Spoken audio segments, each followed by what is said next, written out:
Hello everyone, welcome back to set of 2. House of the ഡ്രാഗന്റെ final episode release ആയിട്ടിരിക്കുകയാണ്. Third സീസണിലേക്കുള്ള ഒരു trailer ആണെന്നാണ് ഇന്റർനെറ്റിൽ എല്ലാവരും പറയുന്നത്. കറക്റ്റ് തന്നെയാണ്. പക്ഷെ തേർഡ് സീസൺ നിങ്ങളൊന്ന് ആലോചിച്ചൊക്കെ എങ്ങനെയായിരിക്കും തുടങ്ങുകയെന്ന്. നേരെ യുദ്ധത്തിലേക്കായിരിക്കും തുടങ്ങുക. അപ്പോൾ അത് അടിപൊളിയായിരിക്കില്ല. ഈ എപ്പിസോഡിന്റെ പേര് the Queen who ever was, അതായത് റേനീസ് ആയിരുന്നു the Queen who never was.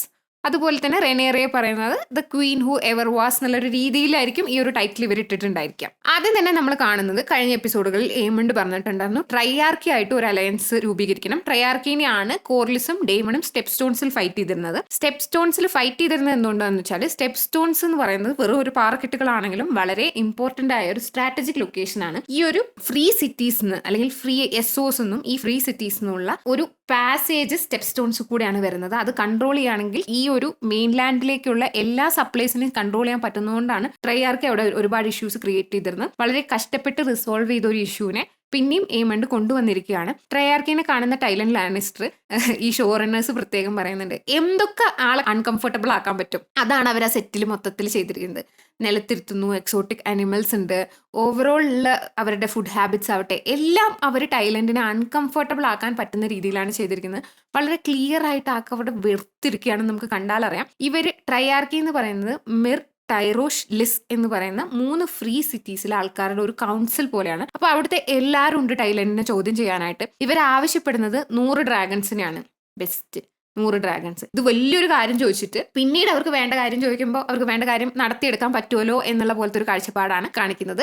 അപ്പോൾ ടൈലൻഡിന്റെ ഫുൾ സ്റ്റോറി ഞാൻ ഇവിടെ പറയാണ്. പല പല ബ്രേക്കിലാണ് ഇത് കാണിച്ചെടുത്തെന്നുണ്ടെങ്കിലും ഇവിടെ മൊത്തം അവിടെ നടന്ന കാര്യങ്ങൾ ഞാൻ പറയാണ്. ടൈലൻഡിനോട് പിന്നീട് ഇവർ ചോദിക്കുന്നത് സ്റ്റെപ്പ് സ്റ്റോൺസിന്റെ കൺട്രോളാണ്. സ്റ്റെപ്പ് സ്റ്റോൺസിൽ കടന്നു പോകുന്ന ഷിപ്പുകളെ ടാക്സ് ചെയ്യാനുള്ള കൺട്രോളാണ്. ഇത് രണ്ടും ഇവർക്ക് കൊടുത്താനുള്ള പ്രശ്നം എന്താണെന്ന് വെച്ചാൽ ഇവരുടെ കയ്യിലിരിപ്പ് അത്ര ശരിയല്ലേ. ആ ഷിപ്സിനെ കൊള്ളയടിക്കാനും ലൂട്ട് ചെയ്യാനും ഒക്കെ ഉള്ള ചാൻസ് ഉണ്ട്. അതുകൊണ്ട് ടൈലൻഡിന് ഇത് കൊടുക്കാൻ വലുതില്ല. ടൈലൻഡിനെ ഇവർ കളിയാക്കുന്നുണ്ട്. ഞങ്ങൾ വന്നു കഴിഞ്ഞാൽ നിങ്ങൾക്ക് വേണമെങ്കിൽ കിങ് ആവാം. ഗെയിം ഓഫ് ത്രോൺസിൽ തന്നെയാണ് നടക്കുന്നത്. ലാനിസ്റ്റേഴ്സ് ആണ് പിന്നീട് ഭരണം നടത്തുന്നത്. അത് കൂടാണ്ട് ടൈലൻഡിന്റെ കയ്യിൽ കുറെ മണ്ണുണ്ടല്ലോ, നിങ്ങൾക്ക് ഇത് വെച്ച് നടത്തിക്കൂടെ എന്നുള്ളൊരു കളിയാക്കലും അതിന്റെ കൂടെ നടക്കുന്നുണ്ട്. ടൈലൻഡിന് നല്ല പേടിയുണ്ട് ഇതിനെ എഗ്രി ചെയ്യാനായിട്ട് ഏമണ്ട് എന്ത് പറയും എന്നുള്ളത്. പക്ഷെ അൾട്ടിമേറ്റ്ലി ആൾ ഇതിനെ എഗ്രി ചെയ്യാണ്. അങ്ങനെ ആൾ തിരിഞ്ഞ് നടക്കാൻ നേരെ ഇവർ പറയുന്നത് ഇനി ഒരു കാര്യം കൂടി ഉണ്ട്. ആ ഒരു കാര്യം എന്താണെന്ന് വെച്ചാൽ ഇവരുടെ നേവൽ കമാൻഡറായ ഷറാക്കോ ലോഹാറിനെ ടൈലൻഡ് കൺവിൻസ് ചെയ്താൽ മാത്രം ആള് പറയുന്നത് ഷിപ്പിലുള്ളവർ കേൾക്കുള്ളൂ. അപ്പോൾ ആളെ കൺവിൻസ് ചെയ്താൽ മാത്രമേ നിങ്ങൾക്ക് ഇത് കിട്ടുള്ളൂ. ഹി എന്നാണ് ലോഹാറിനെ മെൻഷൻ ചെയ്യുന്നതെങ്കിലും പിന്നീട് ഒരു സ്ത്രീയാണ് കടന്നു വരുന്നത്. ആളൊരു ട്രാൻസ്ജെൻഡർ ആക്ടറാണ്. അപ്പോൾ ആളാണ് കടന്നു വരുന്നത്. അപ്പോൾ ടൈലൻഡ് ഒന്ന് ഞെട്ടും, അപ്പിയറൻസ് വൈസ് ഒരു സ്ത്രീ ആയതുകൊണ്ട് തന്നെ.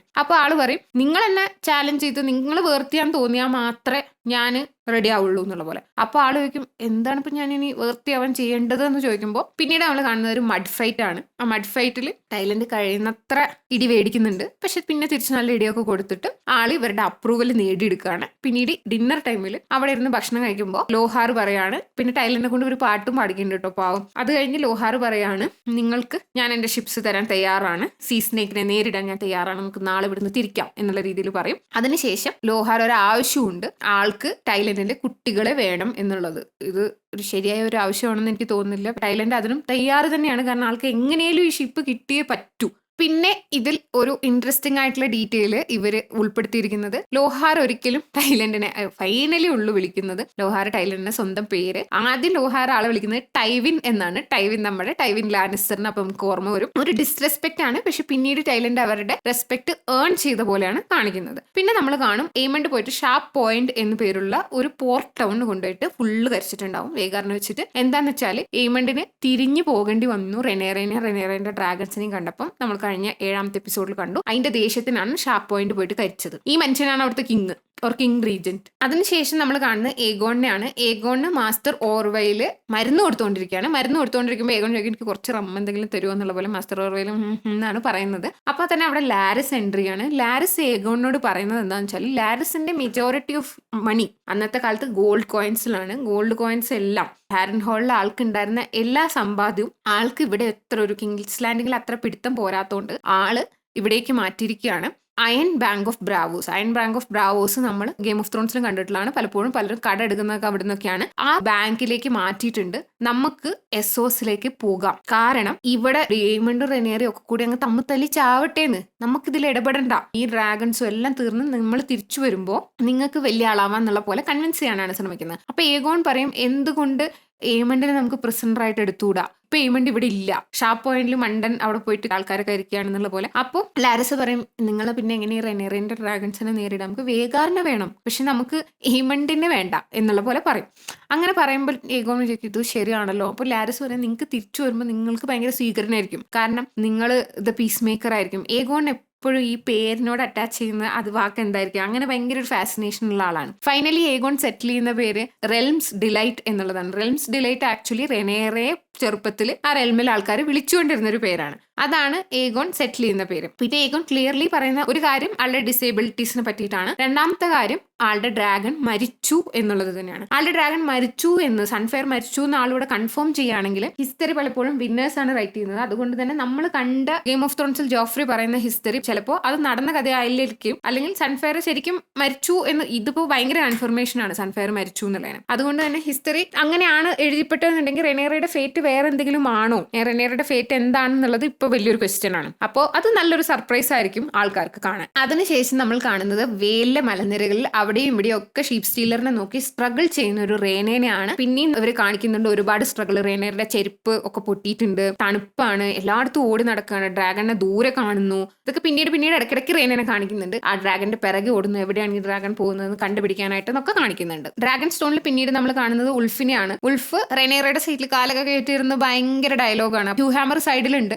ജെസേറിസ് കടന്നു വരുന്നു. ജെസേറിസിന് ആരാന്ന് അറിയില്ലല്ലോ, കാരണം പണ്ടത്തെ കാലത്ത് റോയൽ എന്ന് പറയാനല്ലാണ്ട് ഫോട്ടോ ഒന്നുമില്ലല്ലോ. അപ്പൊ ആര് എങ്ങനെയാണ് ഇരിക്കുന്നതെന്ന് ആർക്കും സത്യം പറഞ്ഞാൽ അറിയുമെന്ന് എനിക്ക് തോന്നുന്നില്ല. അങ്ങനെ ഉൾഫ് ജെസേറിസിനെ കാണുമ്പോൾ തിരിച്ചറിയുന്നില്ല ആള് പ്രിൻസ് ആണെന്ന്. അപ്പൊ വളരെ മോശമായിട്ടാണ് ബിഹേവ് ചെയ്യുന്നത്. ജെസേറിസിനാണെങ്കിൽ ഓൾറെഡി ഒരു ഡ്രാഗൺ സീഡ് ഐഡിയ ലോബോണായ ആൾക്കാരെടുത്തതിന് വെറുത്തിരിക്കുകയാണ്. അതിന്റെ കൂടെ തന്നെ ഉൾഫാണെങ്കിൽ ജെസേറിസിന്റെ മുടീനെ പറ്റിയൊക്കെ കുറെ കമന്റ് ചെയ്യും, നമ്മൾ രണ്ടുപേരും ഒരുപോലെയാണെന്നുള്ള പോലത്തെ കുറെ കമന്റ് ഒക്കെ ചെയ്യും. നല്ല ദേഷ്യം വരും. ഹ്യൂ ഹാമർ ആണെങ്കിൽ കുറച്ച് പേടിച്ച് വളരെ ഒബീഡിയന്റ് ആയിട്ടാണ് സൈഡിലേക്ക്. ഇത് പ്രിൻസ് ആണെന്ന് പറയുന്നത് വരെ ഹ്യൂ ഹാമർ ആണ്. ജെസെറിസ് ഉൾഫിനെ ഹാങ് ചെയ്യുന്ന വരെ പറയുന്നുണ്ട്, വധശിക്ഷ കിട്ടും ഇങ്ങനത്തെ പരിപാടിയാണെങ്കിൽ എന്നുള്ള പോലത്തെ ഒരു സംസാരം കൂടി. പക്ഷെ ആക്ച്വലി ഇങ്ങനത്തെ ആൾക്കാരെ വെറുപ്പിക്കാണ്ടിരിക്കുക എന്നുള്ളതായിരിക്കും ഇവരുടെ സ്ട്രാറ്റജി. കാരണം ഇവരുടെ കയ്യിലൊക്കെ ഇപ്പോൾ ഡ്രാഗൺ ഉണ്ട്. ഇവരൊക്കെ നമ്മൾ വിചാരിക്കുന്നേക്കാളും വളരെ പവർഫുൾ ആയ ആൾക്കാരെ മാറിക്കഴിഞ്ഞു. അപ്പൊ അവരെ വെറുപ്പിക്കാണ്ട് എങ്ങനെ അവരെ സ്വന്തം സൈഡിൽ നിർത്തി മുന്നോട്ട് പോകണം എന്നുള്ളതായിരിക്കണം സ്ട്രാറ്റജി. ജനറലി ജെസേറിസിന്റെ കയ്യിൽ സ്ട്രാറ്റജീസ് നല്ലതാണെങ്കിൽ ഇവിടെ ഒരു ഇമോഷണൽ ആംഗിൾ ഉള്ളത് കൊണ്ട് തന്നെ ആളുടെ കയ്യിൽ നിന്ന് കാര്യങ്ങൾ പോകുന്നുണ്ട്. പിന്നെ നമ്മൾ കാണുന്നത് ഡ്രിഫ്റ്റ് മാർക്കിൽ റെനേറയും കോർലിസും തമ്മിൽ സംസാരിക്കുന്നതാണ്. റെനേറ താങ്ക്സ് പറയാണ് ആളത് ഇത്രയും കാലം സപ്പോർട്ട് ചെയ്തതിനും കാര്യങ്ങൾക്കും ഒക്കെ ആയിട്ട്. പിന്നെ കോർലിസിന്റെ അടുത്ത്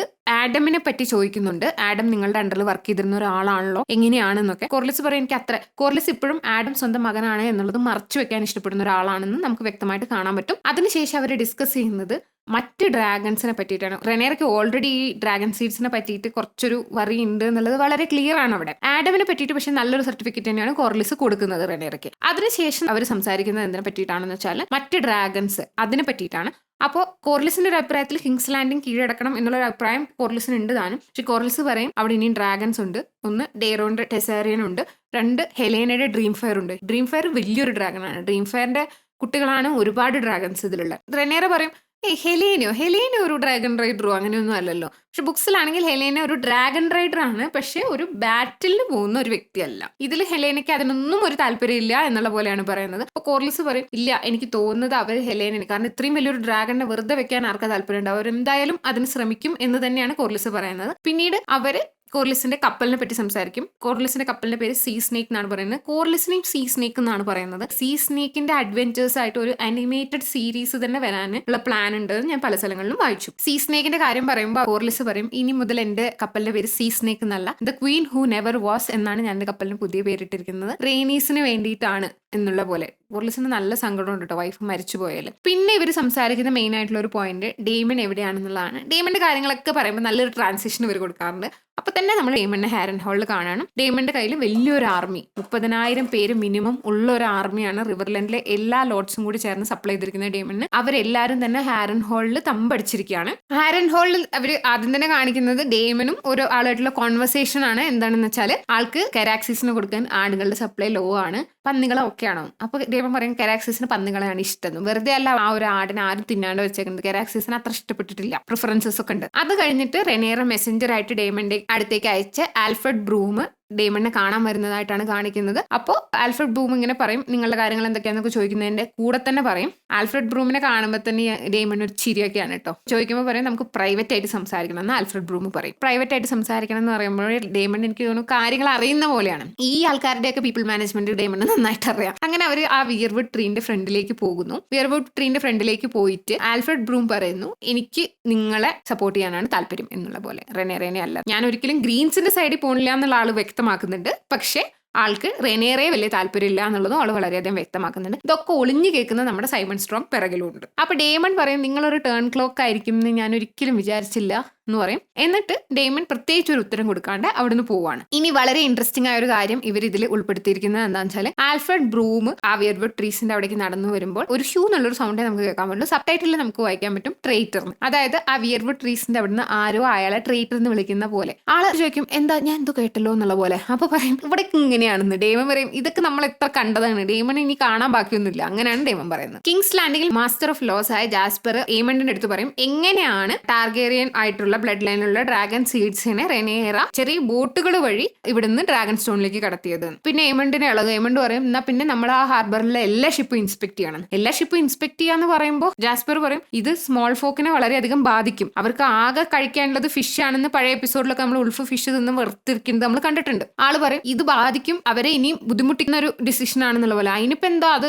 എല്ലാവരും ചെറിയ പ്രൈസ് ടു പേ എല്ലാവരും പേ ചെയ്യണം എന്നുള്ള പോലെ ഏമണ്ട് പറയും. ജാസ്പറിന്റെ മുഖത്ത് വരെ ഇത് കേൾക്കുമ്പോൾ ഒരു വറി ഉണ്ട് കേട്ടോ. പിന്നെ നമ്മൾ കാണുന്നത് ആലിസന്റെ ഹെലേനയും സംസാരിക്കുന്നതാണ്. ആലിസന്റെ ഹെലേനയുടെ അടുത്ത് ചോദിക്കും നമുക്ക് ഇവിടുന്ന് എവിടെന്നെങ്കിലും പോയാലോ എന്നൊക്കെയുള്ള പോലെ. ഹെലേന പറയും എല്ലാവർക്കും നമ്മൾ എന്തത്ര ഇഷ്ടക്കേട്, ഞാൻ ഈ ക്വീനൊക്കെ ആവണേന്റെ മുന്നേ എനിക്ക് ഇതിലും സന്തോഷം ഉണ്ടായിരുന്നു എന്നൊക്കെ ഹെലേന പറയും. ആലിസിന്റെ മനസ്സിൽ വിചാരിക്കേണ്ടത് എനിക്കുന്നുള്ളത്. ആ സമയത്ത് തന്നെ ഏമണ്ട് അവിടെ വരും. ഏമണ്ട് ഹെലേനോട് കോർലിസ് പ്രഡിക്റ്റ് ചെയ്ത പോലെ തന്നെ ഡ്രീം ഫയറിനെ ബാറ്റിലേക്ക് കൊണ്ടുപോകാനുള്ള ഇത് പറയാണ്. അപ്പോ ഹെലേന പറയും എനിക്ക് വയ്യ പറ്റൂല എന്നുള്ള പോലെ. ആള് കുറച്ച് അങ്ങോട്ട് ഹാർഷ് ആവാണ് ഏമണ്ട് ആലിസന്റിനെ വകവയ്ക്കാതെ ഹെലേനന്റെ കൈ പിടിച്ച് വലിച്ചോണ്ട് പോകാൻ നിൽക്കുമ്പോൾ ആലിസന്റ് തടയാണ്. ആലിസന്റ് തടഞ്ഞിട്ട് പറയാണ് ഇത് നടക്കുന്ന പരിപാടിയല്ല, നീ ഷാർപ്പ് പോയിന്റ് പോയിട്ട് ഇത്രയും ഇന്നസെന്റ് ആയ ആൾക്കാരെ കൊന്നു, നിന്റെ ഈ ഒരു ഇത് നടക്കൂല എന്ന് തന്നെ പറഞ്ഞിട്ട് ആലിസന്റ് കൈ പിടിപ്പിക്കുകയാണ്. ഈ ഒരു സീനൊക്കെ കൂടി കഴിയുമ്പോഴത്തേനും ആലിസന്റിന് എനിക്ക് തോന്നുന്നു റെനേറയ്ക്ക് മറ്റേ എപ്പിസോഡിൽ തോന്നിയ പോലെ തന്നെ ഒരു ബോധോദയം വരികയും ആൾക്ക് റെനേറയെ പോയി കാണാനാണ് മാസ്റ്റർ ഓർവേലിന്റെ അടുത്ത് പോയിട്ട് എനിക്ക് സീക്രട്ട് പാസേജ് വേണം, നിങ്ങൾ ഇത് ആരോടും പറയരുതെന്ന് പറഞ്ഞിട്ട് ആലിസന്റ് പോകുന്നതായിട്ടാണ് കാണിക്കുന്നത്. പിന്നെ നമ്മൾ കാണുന്നത് സർ ക്രിസ്പിൻ കോളിനെയാണ്. ക്രിസ്പിൻ കോളിനും ആലിസന്റിനെ പോലെ തന്നെ വളരെയധികം മാനസാന്തരം വന്നിട്ടുണ്ട്. ആള് ആലിസന്റ് ഫേവർ ആയിട്ട് കൊടുത്തൊരു ഹാൻഡ് കർച്ചീഫ് ഉണ്ട് എന്ന് എഴുതിയത്, അത് മണത്തോണ്ടിരിക്കുന്നതായിട്ടാണ് കാണിക്കുന്നത്. അപ്പൊ ഗ്വെയിൻ ഹൈറ്റവർ ആളുടെ അടുത്ത് നിന്നിട്ട് വാള് ചൂണ്ടിയിട്ട് ചോദിക്കും നിങ്ങൾക്ക് നാണല്ലേ എന്നുള്ള പോലെ. അപ്പൊ ക്രിസ്റ്റൻ പറയും ആലിസന്റ് ഞാൻ ഫോളോ ചെയ്യുന്നൊരു ബീക്കൺ ആണ്, ആളുടെ ജീവൻ 2 വട്ടം രക്ഷിച്ചിട്ടുണ്ട് എന്നൊക്കെ പറയും. ഗ്വെയിൻ ഹൈറ്റവറിന് ആക്ച്വലി ആലിസന്റിന്റെയും ക്രിസ്റ്റന്റെ ഒരു 2-3 ഇന്ററാക്ഷൻസ് തന്നെ കാര്യങ്ങളൊക്കെ പിടിയിട്ടുണ്ട് കേട്ടോ. ഗ്വെയിൻ പറയും എനിക്ക് വേണമെങ്കിൽ നിങ്ങൾ നൈറ്റ് വാച്ചിക്ക് അയക്കാം എന്നുള്ള പോലെ. ക്രിസ്റ്റൻ പറയും നിങ്ങൾ അയച്ചാൽ നിങ്ങളുടെ ഹൗസിന്റെ തന്നെയാണ് നാണം കെടാൻ പോകുന്നത് എന്നുള്ള പോലെ ക്രിസ്റ്റൻ പറയും. എന്നിട്ട് ക്രിസ്റ്റൻ പറയും ഇതൊക്കെ എന്തിനാണ്, എനിക്കൊരു ഓണർ ഇല്ല, എനിക്കൊരു വിർച്ചു ഇല്ല, എന്റെ എല്ലാം പോയി അത് ഇതെന്നൊക്കെ പറയും. രാവിലെ മഞ്ഞ് പെയ്യുമ്പോൾ ഒലിച്ചു പോകുന്നൊരു കാര്യമാണ് ഓണർ എന്നൊക്കെ കുറെ ഡയലോഗൊക്കെ പറയും. റൂക്രസ്റ്റിലെ ഇതിന് ക്രിസ്റ്റന് നല്ല ബുദ്ധിമുട്ടുണ്ട്, ആൾക്ക് PTSD നല്ലപോലെ ഉണ്ട് എന്നുള്ളത് വളരെ വ്യക്തമാണ്. എന്നിട്ട് ക്രിസ്റ്റൻ പറയും മരിച്ചു പോകുന്നതായിരിക്കും നല്ലത് എന്നുള്ള പോലെ ഒരു ഡയലോഗും കൂടി ക്രിസ്റ്റൻ പറയും. അപ്പൊ നമുക്ക് പാവം തോന്നും കേട്ടോ. അപ്പോ ഗ്വെയിൻ ഹൈറ്റവർ എന്തിപ്പോ ഞാൻ പറയാ എന്നുള്ളൊരു സ്ഥിതിയിലാവും. ക്രിസ്റ്റൻ എന്നിട്ട് ആലിസന്റെ കൊടുത്ത ഹാൻഡ് കർച്ചീഫ് എടുത്തിട്ട് തന്നെ ആളുടെ വാള് തുടങ്ങുന്നത് കാണും. അപ്പൊ ഗ്വെയിൻ ഹൈറ്റവർ സൈഡിൽ പോയി അവിടെ ഇരിക്കും. എന്തിപ്പോ നമ്മൾ പറയാൻ, ഈ ഹോൾ കോൺവെർസേഷൻ നടക്കുന്ന ഒരുപാട് ആൾക്കാർ കേൾക്കുന്ന ഒരു രീതിയിലാണ്. ക്രിസ്റ്റനും ഗ്വെയിനൊക്കെ ഇനി എന്തായാലും മരണമാണെന്നുള്ളത് ഏകദേശം ഉറപ്പിച്ചതുകൊണ്ട് തന്നെ ആരെന്ത് കേട്ടാലും ഒരു കുഴപ്പമില്ല എന്നുള്ളൊരു സ്റ്റേജിൽ അവരെത്തിയ പോലെയും തോന്നി. പിന്നെ ഡ്രാഗൺ സ്റ്റോണിൽ ജെസേറിസിന് ഇഷ്ടപ്പെടുന്നില്ലെന്നും ചുണ്ടൊക്കെ കുറിപ്പിച്ചിരിക്കുകയാണ്. അപ്പൊ ബെയില പറയും ഈ ഒരു ഡ്രാഗൺ ഉള്ളതുകൊണ്ട് മാത്രമല്ല നമ്മൾ സ്പെഷ്യൽ ആവുന്നത്, നമ്മൾ പ്രിൻസും പ്രിൻസസസ് ഒക്കെയാണ്, നമ്മളത് മനസ്സിലാക്കണം എന്നുള്ള പോലെ. കുറച്ചും കൂടി മെച്യൂർഡ് ആവണം, നീ നിന്റെ അമ്മയുടെ സൈഡിൽ ആൾക്ക് വേണ്ടി സ്ട്രോങ് ആയിട്ട് നിലകൊള്ളണം. അവര് വളരെ അണ്ടർസ്റ്റാൻഡിംഗ് ഉള്ള ഒരു കപ്പിളായിട്ടാണ് കാണിച്ചിരിക്കുന്നത്. അപ്പൊ ബെയിൽ അങ്ങനെയൊക്കെ പറയുന്നു. അതിനുശേഷം റെനേറ ഡ്രാഗൺ സീഡ്സിന്റെ കൂടെ ഡിന്നർ കഴിക്കുന്നതായിട്ടാണ് കാണിക്കുന്നത്. ഡിന്നർ കഴിക്കുമ്പോൾ ഉൾഫ് വൈറ്റിന്റെ സ്വഭാവം ഒരു മനുഷ്യന് താങ്ങാൻ പറ്റാത്ത, അതും ആ ടേബിളിലാണെങ്കിൽ ഈ അറ്റം തൊട്ട് അറ്റം വരെ ഫുഡ് മീറ്റ് ഒരുപാടുണ്ട്. ഈ കിങ്സ് ലാൻഡിൽ ഹ്യൂ ഹാമർ ഇതൊക്കെ വിചാരിക്കുന്നുണ്ടാവും കേട്ടോ മനസ്സിൽ. പല വക കാര്യങ്ങളും ഹ്യൂ ഹാമറിന് പിന്നീടുള്ള ഒരു ആക്ഷൻസിന് എയ്ഡ് ചെയ്യുന്നു എന്ന് എനിക്ക് തോന്നുന്നുണ്ട്. കാരണം ഹ്യൂ ഹാമർ കണ്ടതാണ് ആള് വെർമിത്തോറിനെ ക്ലെയിം ചെയ്യുമ്പോൾ റെനേറ ഇത്രയധികം ഡ്രാഗൺ സീഡ്സ് മരിക്കുന്നത് നോക്കി നിൽക്കുന്നത്. ഇവിടെ ആൾക്കാർക്ക് ഭക്ഷണം ഇല്ലാണ്ട് കഷ്ടപ്പെടുമ്പോൾ ഇവിടെ ഫുൾ ടേബിളിൽ ഇത്രയധികം മീറ്റ്. ഉൾഫാണെങ്കിൽ ഇനിയും little birds behind the scenes കണ്ടപ്പോൾ ആള് പറയണ്ടായിരുന്നു 10-30 കാടക്കോഴീനെ തിന്നു എന്നുള്ള പോലെ. ഹ്യൂ ഹാമറിന്റെ വൈഫ് എവിടെയാണ്, അയാൾ കിങ്സ് ലാൻഡിംഗിൽ തന്നെയാണോ ആളിവിടെ കൊണ്ടുവന്നോന്നും നമുക്ക് അറിയില്ല. അതിനുശേഷം റെനേറ പറയുന്നത് 2 സ്ഥലങ്ങൾ നമുക്ക് പോയിട്ട് ചുട്ടിരിക്കണം എന്ന്. അപ്പോൾ ഹ്യൂവും ബെയിലിയും അതിൽ കുറച്ച് ബുദ്ധിമുട്ട് നിൽക്കുന്ന പോലെ കാണിക്കും. ഹ്യൂ ചോദിക്കും ഇത് അപ്പോൾ ജെസേറിസ് പറയും ഇത് അതിന്റെ ആവശ്യമാണെന്നുള്ളത്. പലപ്പോഴും നമ്മുടെ ആക്ഷൻസിന് നമുക്കൊരു പവർ കിട്ടാൻ വേണ്ടിയിട്ട് നമ്മൾ ജസ്റ്റിഫൈ ചെയ്യുന്ന ഒരു പരിപാടി ഉണ്ടല്ലോ, അതിലേക്ക് റെനേറ കടന്നു കഴിഞ്ഞു. അതും ഇന്നസെന്റ് ലൈഫ്സിനെ, ഇപ്പൊ ഷാർപ്പ് പോയിന്റിൽ എയ്മണ്ട് ആൾക്കാർ ചുട്ടരിച്ചത് പോലെയൊക്കെ തന്നെയല്ലേ ഇവരിപ്പോ വേറൊരു സ്ഥലത്ത് പോയിട്ട് ചുട്ടരിച്ചു കഴിഞ്ഞാൽ. 2 ദിവസമാണ് ഈ പുതിയ ഡ്രാഗൺ റൈഡേഴ്സിന് പ്രിപ്പയർ ചെയ്യാനായിട്ട് കൊടുക്കുന്നത്. ഉൾഫ് ഇപ്പോഴൊക്കെ മോശം ബിഹേവിയർ ആയിട്ട് ഇനിയും വൈന് ഇനിയും കടക്കൊഴി എന്നൊക്കെ പറഞ്ഞിട്ട്. അപ്പോൾ റെനേറ പറയും ഇങ്ങനെയാണോ ഒരു നൈറ്റ് ഒരു ക്വീന്റെ മുന്നിൽ ബിഹേവ് ചെയ്യാന്നുള്ള പോലെ ചോദിക്കുമ്പോൾ എന്നെ നൈറ്റ് ആക്കിയാൽ ഞാൻ കറക്റ്റ് ആയിട്ട് ബിഹേവ് ചെയ്യാം. ജേസ് കുറച്ച് കടുപ്പിക്കുമ്പോഴത്തേനും ഉൾഫ് നിങ്ങൾക്ക് ആർക്കും ഒരു സെൻസ് ഓഫ് ഹ്യൂമർ ഇല്ല എന്നുള്ള പോലെ. അതിന്റെ ഇടയ്ക്ക് തന്നെ ഗ്രാൻഡ് മേസ്റ്റർ വന്നിട്ട് റെനേറയ്ക്ക് ഒരു നോട്ട് കൊടുക്കുകയാണ്. ആ നോട്ടിൽ കാണുമ്പോഴത്തേനും റെനേറ നീച്ച് നിന്ന് സൈഡിൽ പോയിട്ട് നോക്കുമ്പോൾ സൈമൺ സ്ട്രോങ്ങിന്റെ നോട്ടാണ്. Simon Strong Daemon Alfred Broome വന്നിട്ട് ആൾക്കിത് കൊടുത്ത് സൈമൺ സ്ട്രോങ് കേട്ടിട്ടുണ്ട്. അതുകൊണ്ട് തന്നെ ഡേമൺ ചതിക്കുമായിരിക്കും എന്നുള്ള സാധ്യതയ്ക്കുള്ള ഒരു നോട്ടാണ് കൊടുത്തിരിക്കുന്നത്. അപ്പൊ തന്നെ റെനേറ തിരിഞ്ഞിട്ട് ആഡമിന്റെ അടുത്ത് പറയാണ് നമുക്ക് ഇവിടുന്ന് പോകാന്നുള്ളത്. പണ്ടാണെങ്കിൽ റെനേറ ഇങ്ങനത്തെ ഡിസിഷൻസ് ഒക്കെ എടുക്കുമ്പോൾ കൗൺസിലിനോടൊക്കെ ചോദിച്ചിട്ട് എടുക്കില്ലായിരുന്നു. ഇപ്പൊ യൂണിലാറ്ററലി റെനേറ കുറച്ച് ഡിസിഷൻ ഒക്കെ എടുക്കാൻ തുടങ്ങിയിട്ടുണ്ട്. പക്ഷേ ആഡമിനെയാണ് വിളിക്കുന്നത് എന്നുള്ളതിൽ ജെസേറിസിന്റെ മുഖത്ത് ദേഷ്യം വളരെ ക്ലിയർ ആണ്. പക്ഷേ റെനേറ എന്തുകൊണ്ട് ആഡമിനെ വിളിച്ചു എന്ന് എനിക്ക് തോന്നുന്നത്, സീ സ്മോക്കിന് ഒരു റൈഡറിനെ കിട്ടി, എന്റെ കയ്യിൽ പുതിയ ഡ്രാഗൺ റൈഡേഴ്സ് ഉണ്ട്, വലിയ ഡ്രാഗൺസിന് എല്ലാവർക്കും ആളായി എന്നൊക്കെ ഡേമൺ ഒന്ന് കാണിക്കാൻ വേണ്ടിയിട്ടാണ്. ജെസേറിസിനെ കൊണ്ടുപോയ ഇമ്പാക്ട് ഉണ്ടാവില്ല, അതിന് വേണ്ടിയിട്ടായിരിക്കും പ്രോബബ്ലി ആഡമിനെ കൊണ്ടുപോയത്. പിന്നത്തെ ഒരു കാര്യം എന്താണെന്ന് വെച്ചാൽ ജെസേറിസിനെയും കൂടി നഷ്ടപ്പെടാനും റെനേറയ്ക്ക് താല്പര്യമില്ല. കാരണം ഓൾറെഡി ഒരു മകനെ നഷ്ടപ്പെട്ടു. അപ്പൊ കഴിയുന്നത്ര എല്ലാ തരത്തിലും റെനേറ മകനെ പ്രൊട്ടക്ട് ചെയ്യുന്നത് നമ്മൾ കണ്ട അതും കൂടിയായിരിക്കും റീസൺ. പിന്നീട് ഹാരൻ ഹോളിൽ ഡേമൺ കടന്നുറങ്ങുന്നു. ആലിസ് റിവേഴ്സ് സൈഡിലിരുന്ന് കരയുന്നു. അപ്പോൾ ഡേമൺ ചോദിക്കും നിങ്ങൾക്ക് ഇത് ഉറക്കമില്ലേ? ഈ ഒരു കാര്യങ്ങളെ പറ്റിയിട്ട് ഞാൻ ഒരു ഡീറ്റെയിൽഡ് ആയ വീഡിയോ ചെയ്തിട്ടുണ്ട്, അത് ഞാൻ ഇവിടെ ഇത് ചെയ്യാം. കാരണം ഈ ഒരു വിഷനെ നമ്മൾ ഇവിടെ ബ്രേക്ക് ഡൗൺ ചെയ്ത് അത് ഹെവി സ്പോയിലേഴ്സ് ആയി പോകും. അത് ഒഴിവാക്കാൻ വേണ്ടിയിട്ടാണ് ഇതൊരു സെപ്പറേറ്റ് വീഡിയോ ആക്കിയിരിക്കുന്നത്. നിങ്ങൾക്ക് നമ്മുടെ ചാനൽ ഇഷ്ടപ്പെടുന്നുണ്ടെങ്കിൽ please subscribe to our channel and click the bell icon. അപ്പോൾ ആലിസ് റിവേഴ്സ് ഡേമണിനെ വെയർവുഡ് ട്രീസിൽ കൊണ്ടുപോവുകയും അവിടെ ഡേമൺ ഒരു ക്രീച്ചറിനെ ഒക്കെ കാണുന്നുണ്ട്. അതൊരു ഗ്രീൻ മാൻ ആയിരിക്കും, അല്ലെങ്കിൽ ചിൽഡ്രൻ ഓഫ് ദ ഫോറസ്റ്റ് എന്നുള്ള ഒരാളായിരിക്കും. അവിടെ കൈ വെക്കുമ്പോൾ നൈറ്റ് കിങ്ങിനെ കാണും, 3 eyed റേവനെ കാണും, ഡെനേറിസിനെ കാണും. അപ്പോൾ ഡെനേറിസ് ആണ് the Prince that was promise എന്നുള്ളത് ഏകദേശം ഈ ഷോ ക്ലിയർ ചെയ്ത പോലെയാണ്. ഭാഗ്യത്തിന് സീസൺ 8 ഒന്നും അല്ല കാണുന്നത്, അതുകൊണ്ട് കുഴപ്പമില്ല. ഡെനേറിസിന്റെ ഡ്രാഗൺ കുഞ്ഞുങ്ങൾ ജനിക്കുന്നത് വരെയുള്ളതാണ് കാണുന്നത്. പിന്നെ റെനേറ ത്രോണിൽ ഇരിക്കുന്നതായിട്ട് കാണും. അപ്പൊ ഏകദേശം ഡേമൺ ആളുടെ ഒരു ഫേറ്റ് ക്ലിയർ ആവുന്ന പോലെയാണ്. അതിനുശേഷം നമ്മൾ കാണുന്നത് ഹെലേന ഡേമണിന്റെ അടുത്ത് സംസാരിക്കുന്നതാണ്. ഇതൊരു കഥയാണ്. ഈ കഥയിൽ ഏറ്റവും വലിയ തമാശ എന്ന് വെച്ചാൽ ഡേമൺ കൈ വെക്കുന്നത് ജോർജ് ആർ ആർ മാർട്ടിന്റെ മുഖത്താണ്. ആളുടെ കഥ നിശ്ചയിക്കുന്ന ആളുടെ മുഖത്ത് തന്നെയാണ് ആളുടെ കഥ കാണാൻ വേണ്ടിയിട്ട് ആൾ കൈവച്ചിരിക്കുന്നത്. അപ്പൊ ഹെലേന പറയുന്നത് ഇതൊരു കഥയാണ്, നമ്മൾ നമ്മളെ പാർട്ട് ചെയ്യുക. ഈ ഒരു സ്പേസിലാണ് ഹെലേന. പക്ഷെ ഹെലേന പറയുന്നത് കിങ്സ് ലാൻഡിംഗ് എന്നാണ്. കിങ്സ് ലാൻഡിങ്ങിൽ നിന്ന് ഇങ്ങനെ ഒരു ബാൽക്കണിയിൽ നിന്ന് നോക്കുന്ന ഹെലേനയുടെ അടുത്ത് എയ്മണ്ട് വരികയാണ്. എയ്മണ്ട് എന്നിട്ട് പറയാണ്, ആദ്യത്തെ സീനിൽ ഹെലേനെ അപ്രോച്ച് ചെയ്ത രീതിയല്ല എയ്മണ്ടിന്, വളരെ സോഫ്റ്റ് ആയിട്ട് ഓൾമോസ്റ്റ് ഇങ്ങനെ യാചിക്കുന്ന പോലെയാണ് എയ്മണ്ട് ചോദിക്കുന്നത്, എന്റെ കൂടെ വരൂ എന്നുള്ള പോലെ. കയ്യിൽ ജസ്റ്റ് തൊടുന്നേ ഉള്ളൂ. നേരത്തെ കൈ പിടിച്ച് വലിക്കുമായിരുന്നു, കയ്യിൽ ജസ്റ്റ് തൊടുന്നതായിട്ട് കാണിക്കുന്നു. അപ്പോൾ ഹെലേന പറയും എനിക്കറിയാം നീ എന്താണ് ഏഗോണിനോട് ചെയ്തത് എന്ന് എനിക്കറിയാം എന്നുള്ള പോലെ. അപ്പൊ എയ്മണ്ട് ഇല്ല എന്താണ് പറയുന്നത്, നീ ട്രീസൺ ആണ് പറയുന്നത്, I could have you killed എന്നൊക്കെ പറയും. അപ്പൊ ഹെലേന പറയും എന്നിട്ടിപ്പോ എന്തോ, ഏഗോൺ തന്നെ കിങ് ആവും. ഏഗോൺ ഇപ്പോൾ ഒരു വുഡൻ ത്രോണിലാണ് ഇരിക്കുന്നത്. ഏഗോണിന്റെ ബെഡായിരിക്കാം, ഏഗോൺ നീ എന്തായാലും നടക്കാൻ പറ്റില്ല, ഏഗോൺ പോയ കാരിയർ ആയിരിക്കാം, എന്തെങ്കിലും ആയിരിക്കാം വുഡൻ ത്രോൺ. പക്ഷെ ഏഗോൺ തന്നെ കിങ് ആവും, നീ മരിക്കും ഗോഡ്സ് അതിന്റെ മേലെ വെച്ച് എന്നൊക്കെ പറയും. ഇതിലൊന്നും ഒരു കാര്യമില്ല എന്നാണ് ഹെലേന പറയുന്നത്. അവിടെ വെച്ചിട്ട് തന്നെ എയ്മണ്ടിന് മനസ്സിലാവും ഹെലേന ആളുടെ കൂടെ വരില്ല എന്നുള്ളത്. ഹെലേന എന്നുള്ള ക്യാരക്ടറിന്റെ ഒരു development George R R Martin വരെ വളരെയധികം അപ്രീഷിയേറ്റ് ചെയ്തിട്ടുള്ള ഒരു കാര്യമാണ്. ആൾ ഇത്രയും ഡെപ്തിലാണ് ആ ക്യാരക്ടറിനെ എഴുതിയിരിക്കുന്നത്. ബുക്സിലാണെങ്കിൽ ജെഹേറിസിന്റെ മരണശേഷം ഓൾമോസ്റ്റ് കയ്യിൽ നിന്ന് പോയ ഒരവസ്ഥയിലാണ് ഹെലേന നിൽക്കുന്നത്. ഇവിടെ പക്ഷേ ഹെലേന ഇനിയും സ്ട്രോങ് ആയിട്ട് വരുന്നൊരു ക്യാരക്ടറായിട്ടും ഫിയ അത് ഭയങ്കര കിടിലായിട്ടാണ് അഭിനയിച്ചിരിക്കുന്നത്. വളരെ കൺവിൻസിംഗ് ആണ് ഹെലേന എന്നുള്ളൊരു ക്യാരക്ടർ. പിന്നെ നമ്മൾ കാണുന്ന റെനേറെ ആഡമും ഹാരൻ ഹോളിൽ എത്തിയിട്ടുണ്ട്. റെനേറെ സൈറാക്സിനെ താഴെ വെച്ചിട്ട് മേലെ കയറി പോവും. ആഡം താഴെ ഇറങ്ങുന്നില്ല, ആഡം മേലെ തന്നെയാണ്. അതിന് മുന്നേ തന്നെ ഇവർ ഈ ഗോഡ് സൈ കാണിക്കുന്നുണ്ട്, ആ ഒരു ലേക്ക് കാണിക്കുന്നുണ്ട്, ഐൽ ഓഫ് ഫേസസ് കാണിക്കുന്നുണ്ട്. എല്ലാം അവർ എസ്റ്റാബ്ലിഷ് ചെയ്യാണ് ഷോ റണ്ണേഴ്സ്. അതിൽ കൂടെ തന്നെ ആഡം മേലെ തന്നെ നിൽക്കുന്നു, റെനേറെ താഴെ ഇറങ്ങുന്നു. റെനേറയെ ഗ്രീറ്റ് ചെയ്യുന്നത് സൈമൺ സ്ട്രോങ് ആണ്. വറി ഉണ്ടാക്കിയ ഒരു കാര്യമാണ് നിങ്ങളുടെ നോട്ട് എന്ന് പറയുമ്പോൾ പറയും എനിക്ക് റീസൺ ഉണ്ടായിരുന്നു നിങ്ങളെ വറിയാക്കാൻ എന്നുള്ള പോലെ പറയും. അതിനുശേഷം റെനേറെ എൻ്റർ ചെയ്യുന്നു. എൻ്റർ ചെയ്യുമ്പോൾ ഞാൻ ഈ പറഞ്ഞ പോലെ ഈ ക്വീൻ ആരാന്നൊന്നും ആർക്കും ജനറലി അറിയുന്നുണ്ടാവില്ല. ജനറലി നമ്മളൊരു ക്വീനൊക്കെ കാണുമ്പോൾ നമ്മൾ നീ ബെൻഡ് ചെയ്ത് താഴെ തിരിക്കണം എന്നുള്ള ആരും റെനേറേനെ മൈൻഡ് ആക്കില്ല. അപ്പൊ ഞാൻ ആദ്യം വിചാരിച്ചു റെനേറ ആരാന്ന് അറിയാത്തോണ്ടായിരിക്കുന്നു. പക്ഷെ പിന്നെ സൈറാക്സിനെ കാണും മേലെ. എന്നിട്ടും എല്ലാവരും ഇങ്ങനെ അന്തം വിട്ട് നോക്കി നിൽക്കുന്നതേ ഉള്ളൂ. റെനേറയ്ക്ക് വേണ്ടി ആരും അക്നോളജ് ചെയ്യുന്നില്ല എന്നുള്ള പോലെ. അപ്പൊ ഡേമൺ നടന്നു വരുന്നു. ആൽഫ്രഡ് ബ്രൂം അവിടെ ഉണ്ട്. ഡേമൺ ഇങ്ങനെ ഇവിടെ വന്നല്ലേ എന്നുള്ള പോലെയാണ് അവർ സംസാരിക്കുന്നു. ഹൈ വെലേറിയനിലാണ് സംസാരിക്കുന്നത്. പതുക്കെ നമ്മൾ സീസൺ 1 ഡേമൺ നമുക്ക് തിരിച്ചു കിട്ടുകയാണ് കേട്ടോ. റെനേറ ആൻഡ് ഡേമൺ, മാറ്റ് സ്മിത്തിനും എമ്മ ഡാർസിക്കും നല്ല കെമിസ്ട്രിയാണ്. ആ സീനിൽ നമുക്ക് ആ കെമിസ്ട്രി കാണാം. ഒരു അങ്കിളും നീസും ആണ്.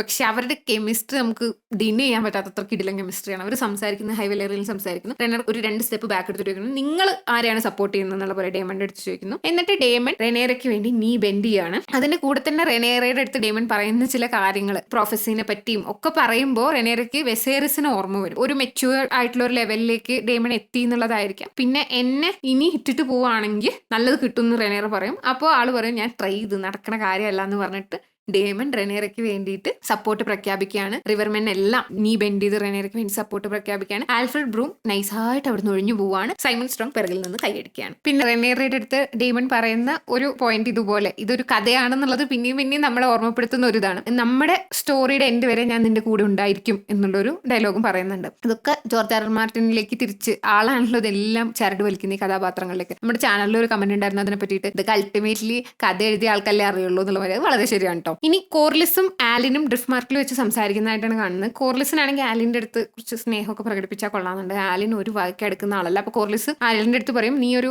ഇതൊക്കെ ഏറ്റെടുക്കണം എന്നുണ്ടെങ്കിൽ കുറച്ചും കൂടി ആൾക്കാരുടെ അടുത്ത് ഒന്നും കൂടി നന്നായിട്ട് പെരുമാറാനൊക്കെ പഠിക്കണം എന്ന് പറയുമ്പോൾ ആലിൻ പറയും, സീരിയസ്ലി ഡൂഡ്, ഇത്രയും കാലം നിങ്ങൾ ഞങ്ങളെ തിരിഞ്ഞു നോക്കിയില്ല. ഞാനും എൻ്റെ ബ്രദർ കഷ്ടപ്പെട്ടാണ് പക്ഷെ കഷ്ടപ്പെട്ട് ജീവിച്ചോന്ന് ചോദിച്ചാൽ ആലിന്റെയും ആഡമിന്റെയും അമ്മയായ മെറിൽഡ ഫ്ലീറ്റ് ഉണ്ടായിരുന്ന ആള് ഒരു ക്യാപ്റ്റൻ ആയിരുന്നു. അപ്പൊ ഇവര് പെടുന്നത് മേ ബി ബുക്കിൽ നിന്നുള്ള അഡാപ്റ്റേഷനേക്കാൾ ഇതിലൊരു എക്സ്ട്രാ എലമെന്റ് ആഡ് ചെയ്തതായിരിക്കാം. നിങ്ങൾ അവിടെ മീറ്റും ഇതൊക്കെ തപ്പി നടന്നപ്പോൾ ഞങ്ങൾ ഇവിടെ കഷ്ടപ്പെടുമായിരുന്നു. എനിക്ക് ഈ യുദ്ധവും പരിപാടിയൊക്കെ കഴിഞ്ഞാൽ എനിക്ക് ഇതൊന്നും ഒന്നും വേണ്ടെന്ന് ആലിൻ പറയും. നിങ്ങൾക്ക് എയറോ ആരും നിങ്ങളുടെ മക്കളോ ആരും ഇല്ലാത്തതുകൊണ്ടാണ് നിങ്ങളിപ്പോൾ ഞങ്ങളെ തേടി വന്നിരിക്കുന്നത്. ഇല്ലെങ്കിൽ നിങ്ങൾ ഞങ്ങളെ തിരിഞ്ഞു നോക്കിയിട്ടുണ്ടോ എന്ന് ചോദിക്കും.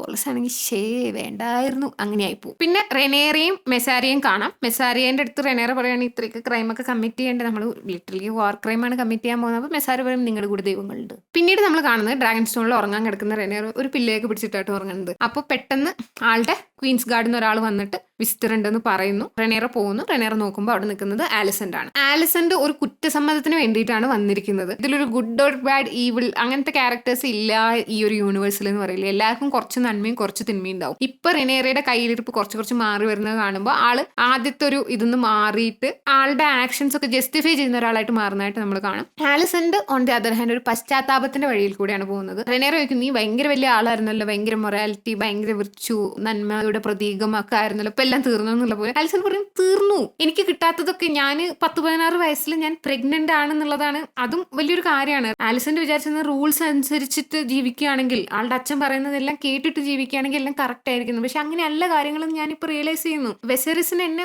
ഒരിക്കലും എന്നെ അങ്ങനെ സ്നേഹിച്ചിട്ടില്ല വെസേറിസിന്റെ അഭിപ്രായത്തിൽ എപ്പോഴും വെസേറിസിന് താല്പര്യം ഏമേനെ ആയിരുന്നു, നിന്റെ അമ്മേനെ ആയിരുന്നു. അതുകൊണ്ടാണ് നിന്നെ ഏറാക്കിയത്. ഞാൻ ശരിക്കും വിചാരിച്ചു വെസേറിസിന് ഏഗോണിനെ ആയിരുന്നു ഇങ്ങാക്കേണ്ടത് എന്നുള്ളത്. പിന്നെ നിനക്ക് തോന്നുന്നുണ്ടോ ഞാനിത് ചെയ്തില്ലെങ്കിലും ആൾക്കാർ നിന്നെ ഒരു ക്വീൻ ആവാൻ സമ്മതിക്കും എന്നുള്ളത്? അങ്ങനെ കുറെ ചോദ്യങ്ങളൊക്കെ ചോദിക്കും. റെനേറെ ആണെങ്കിൽ ഒന്നും വലിയ മൈൻഡ് ആക്കില്ല കേട്ടോ. അപ്പോൾ ആലിസന്റിന് അൾട്ടിമേറ്റ്ലി ഇപ്പൊ എന്ത് വേണ്ടതെന്ന് ചോദിക്കും. ആലിസന്റ് നഖം കടിക്കുന്നത് കാണിക്കുന്നത്. ആലിസന്റ് പലപ്പോഴും കുഞ്ഞായിരുന്നപ്പോഴൊക്കെ, കുഞ്ഞെന്ന് പറഞ്ഞാൽ 16 വയസ്സൊക്കെ ഉള്ളപ്പോൾ നഖം കടിക്കുന്ന ഒരുപാട് അവർ കാണിക്കുന്നുണ്ട്. അപ്പോൾ എന്താ വേണ്ടെന്ന് ചോദിക്കുമ്പോൾ ആലിസന്റ് പറയും, എനിക്ക് എന്റെ മോളുടെ കൂടെ, മോളും മേ ബി മോളുടെ മോളെയും കൂടെ ആയിരിക്കും രക്ഷപ്പെടണം ഇവിടുന്ന്. ഞാൻ കുറച്ചു കാലം പുറത്തു പോയി നോക്കി, എനിക്ക് ഭയങ്കര മനസ്സമാധാനം. ഏഗോന്റെ അടുത്ത് സംസാരിച്ചിട്ട് ആലിസന്റ് അവിടെ നിൽക്കുന്ന, ഏഗോന്റെ മുറിക്ക് പുറത്ത് നിൽക്കുന്ന ഒരു സീനുണ്ട്. ആ ഒരു കൊട്ടാരത്തിൽ ട്രാപ്ഡ് ആണെന്ന് നമുക്ക് പലപ്പോഴും തോന്നുന്ന അങ്ങനത്തെ ഒരു സീന്. ഞാനൊന്ന് പുറത്ത് പോയപ്പോൾ എനിക്ക് നല്ല മനസ്സമാധാനം കിട്ടി, എനിക്ക് ഇവിടുന്ന് പോയാൽ കൊള്ളാമുണ്ട് എന്നൊക്കെ ആലിസന്റ് പറയും. അപ്പൊ റെനേറ പറയും, ഇനി നിനക്ക് ഈസി വേ ഔട്ട് വേണമല്ലേ? അല്ല, ഞാൻ നിനക്കൊരു കാര്യം ഓഫർ ചെയ്യാണ്. 3 ദിവസത്തിൽ എയ്മണ്ട് ഇവിടുന്ന് ഹാരൻ ഹാളിലേക്ക് പോകും. അപ്പൊ ഞാൻ നിനക്ക് കിങ്സ് ലാൻഡിങ്ങിന്റെ ഗേറ്റ്സ് തുറന്നു തരാം. ഹെലേന ഒരു ഒബ്ജക്ഷനും ഓൾമോസ്റ്റ് പറയാൻ പോകുന്നില്ല. ഞാൻ നിനക്ക് അത് തുറന്നു തരാം, ഞാൻ നിനക്ക് പ്ലേറ്റിൽ കൈ തരാന്ന്. പക്ഷെ റെനേറയ്ക്ക് അറിയാം, അങ്ങനെ റെനേറയ്ക്ക് കിങ്സ് ലാൻഡിങ് കീഴടക്കാൻ പറ്റില്ല.